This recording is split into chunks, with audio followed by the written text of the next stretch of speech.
Ang buhay ay puno ng kwento. Mga kwentong nababalot sa misteryo. Liham ng gabi. Liham ng gabi. Hindi man natin nakikita pero hindi natin maitatanggi ang presensya ng mga anghel.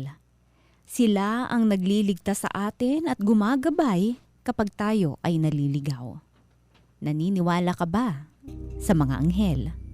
Magandang gabi, ako si Lady Gracia at ito ang Liham ng Gabi. Si Ursula, isang matandang dalaga. Walang kaibigan, walang pamilya. Mag-isang nakatira sa isang maliit na bahay. Ang tanging libangan niya ay ang paglalaro sa kanyang mga kerubin na figurine. Regalo iyon ng kanyang yumaong nanay sa kanyang 10 kaarawan. Tuwing umaga, nililinisan niya ang mga iyon dahil mabilis itong pamugaran ng alikabok. Nakaharap kasi ang mga kirubin na iyon sa malaking bintana na nakaharap sa kalsada. Tuwing tanghali, ipinapatong niya sa mesa ang mga iyon para makasalo niya sa pagkain. At sa gabi, bago matulog, nilalaro niya ang mga kirubing iyon. Ganon ang ginagawa niya araw-araw. Kontento na siya sa kanyang simpleng buhay kasama ang kanyang mga figurine. Hanggang isang gabi, nagbago ang lahat.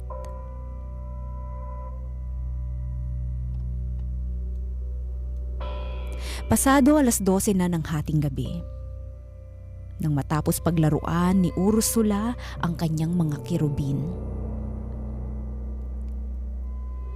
Papasok na sana siya sa kwarto nang biglang nagsihulog lahat ng kirubin sa sahig. Gulat na gulat si Ursula. Hindi naman lumindol. Walang gumalaw sa mga figurine. Paano itong nahulog? Nalungkot si Ursula nang makitang basag na lahat ng kanyang kirubin. Dinampot niya ang mga iyon at saka niyakap. Napaiyak na lang ito.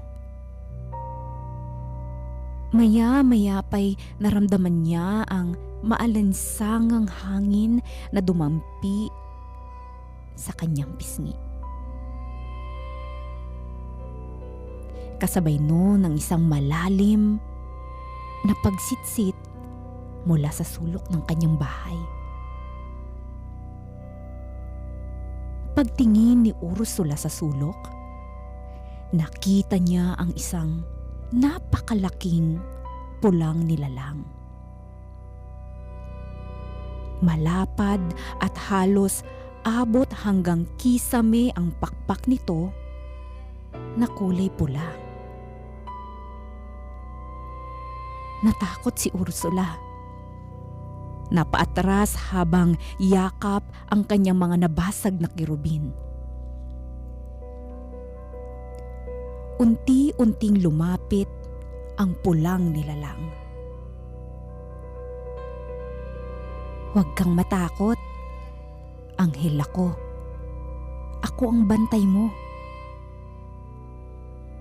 Malalim na sabi ng pulang nilalang. Nagtataka si Ursula. Anghel? Meron bang kulay pulang anghel? Maya-maya pa'y gumalaw ang mga nabasag na kerubin na nasa bisig ni Ursula.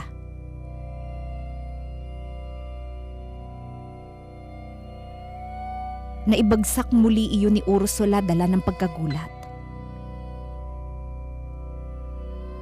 At ang pagkagulat ay napalitan ng pagkamangha nang makita niyang unti-unting nabuo muli ang mga nabasag na kerubin.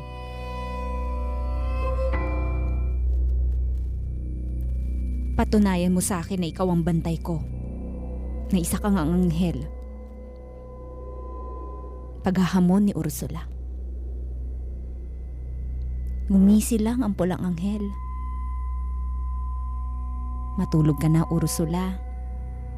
Bukas, ipapakita ko sa'yo na ako talaga ang bantay mo. Sagot ng pulang anghel at bigla itong nawala. Hindi nakatulog ng maayos si Ursula. Totoo nga kaya ang sinasabi ng pulang anghel sa kanya? Kinabukasan, nagtungo si Ursula sa isang tulay. Hinintay niyang may dumaan na malaking truck. Susubukin niya ang pulang anghel kung babantayan ba siya nito at ililigtas. Nang dumaan ang isang 10-wheeler truck, biglang pumagitna sa kalsada si Ursula. Kabado man pero kailangan niyang subukan ang nagpakilalang anghel sa kanya. Napapikit na lang ito habang nasa gitna ng kalsada. Maya-maya pa'y biglang tumaob ang truck at nahulog sa tulay bago pa man nito masagasaan si Ursula. Kitang-kita iyon ni Ursula. Doon na muling nagpakita ang pulang anghel. Naniniwala ka na ba sa akin ngayon? Tumango habang nakangiti si Ursula. Mula noon, wala nang nangyaring masama sa kanya. Ilang beses niyang sinubukang kitilin ang buhay niya. Pero palaging andyan ang pulang anghel para iligtas siya. Sa unang pagkakataon, naramdaman ni Ursula na may nagmamalasakit sa kanya. Meron na siyang isang kaibigan. Baliwala na ang mga figurine niyang kerubin. Pinamahayan na nga iyon ng alikabok sa altar dahil hindi na niya magawang linisan pa. Hindi na niya yun pinapansin. Hindi niya na kailangang gawin pa. Paano ba naman kasi? Silang dalawa na palagi ng pulang anghel ang magkasama. Isang araw habang sumasayaw si Ursula sa gilid ng kalsada, meron itong nabanggang matandang babae.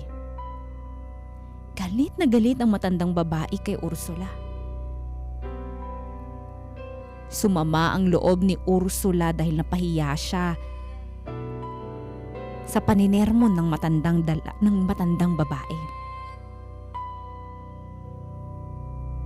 Pinagbantaan pa siya ng matandang babae na mas lalong nagpagalit sa kanya.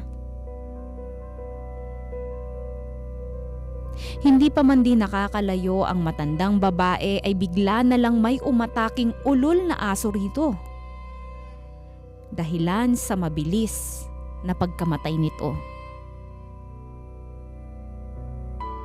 Ngumisi si Ursula. Lumitaw ang pulang anghel sa kanyang likuran at saka nagsalita.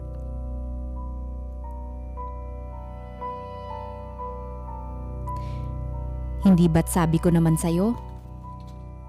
Ako na ang bahala sa'yo.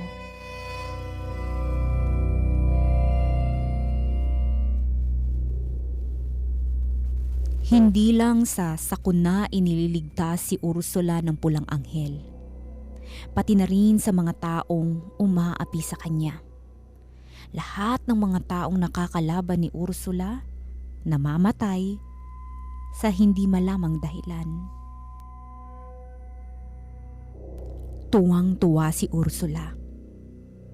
Pakiramdam niya ay makapangyarihan na siya. Isang beses dumalaw si Ursula sa lamay ng isa sa mga pinatay ng pulang anghel para sa kanya. Isang binata iyon na natipuhan ni Ursula. Pero hindi siya nagustuhan pabalik.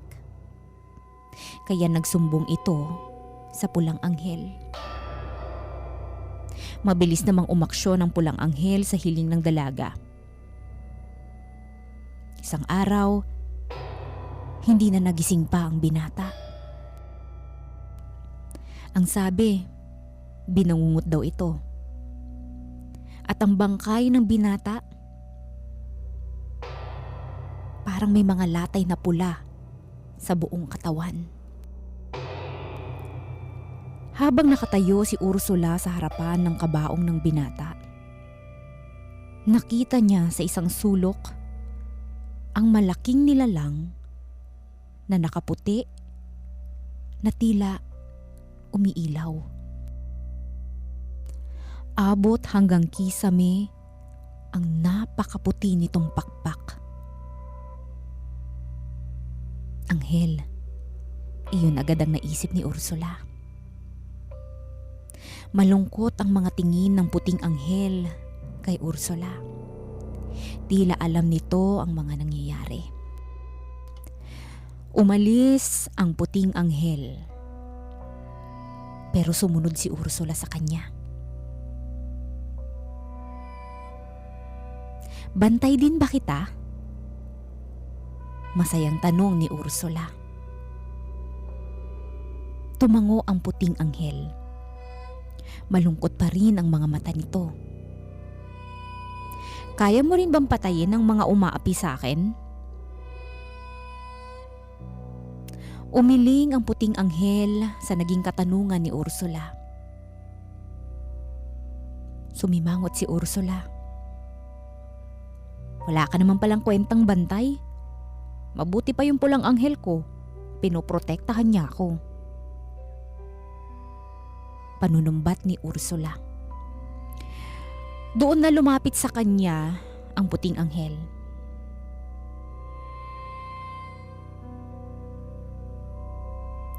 Andito ako para protektahan ka. Laban sa pulang nilalang na nagpapanggap na anghel. Mahinahong sabi ng puting anghel.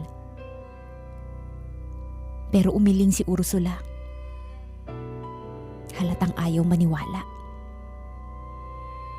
Tumakbo ito palayo para hanapin ang pulang anghel at magsumbong. Sa di kalayuan nakita na niya ang pulang anghel. Napangiti si Ursula. Nilapitan niya ito at saka nagsumbong. Ngumisi ang pulang anghel. Unti-unti ay nawala ang pakpak nito. Lumitaw ang sungay at buntot. Hindi nga ito anghel. Isa pala itong demonyo. Pero imbis na matakot si Ursula, ngumiti pa ito. Ikaw pa rin naman ang bantay ko, di ba? Kahit hindi ka na anghel? Tanong ni Ursula. Tumango ang demonyo at saka sabay na silang lumakad palayo.